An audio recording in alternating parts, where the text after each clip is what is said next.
سلامونه او احترامات دوستانو، راځو د بازس نیدرلانds او پښتو ژبې ګرامر او زمانو درسونو ته. راځو ورک ورد فعل ایتن در سره په مختلفه زمانو کې تشریح کوو. اولی اون فولتوید تیخنوردیخه تایت نامکمله اوسنی زمانه.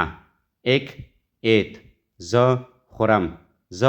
خورم نامعلومه نامکمله ځکه ورته وایي چې تر اوسه نامعلومه ده چې ما وخوړله او که نه. راځو اون فولتوید فرلیدن تایت ته نامکمله تیره زمانه. ایک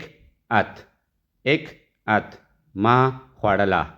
په دې خاطر باندې ورته نامکمله وایي چې ما خوړله خو نامعلومه ده چې خوړلې مې وه او که نه یو مې خوړه یا نه. راځو او تیتا اون فولتوید تیخنوردیخه توکومند تایت ته نامکمله اوسنی راتلونکې زمانه. ایک زال ایتن زه به و خورم، یعنی زه په راتلونکي کې غواړم چې زه به و خورم.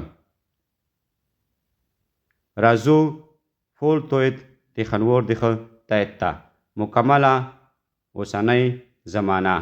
ایک هپ خیخیتن ما و خوړله.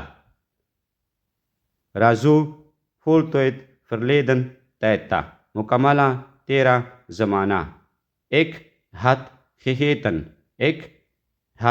خیخیتن ما خوړلې وه. دوستانو، ویډیو در سره د نورو ملګرو سره هم شریکه کړئ ترڅو موږ تاسو لپاره نورې اسانه درسي ویډیوګانې چمتو او له تاسو سره شریکې کړو. مننه، والسلام.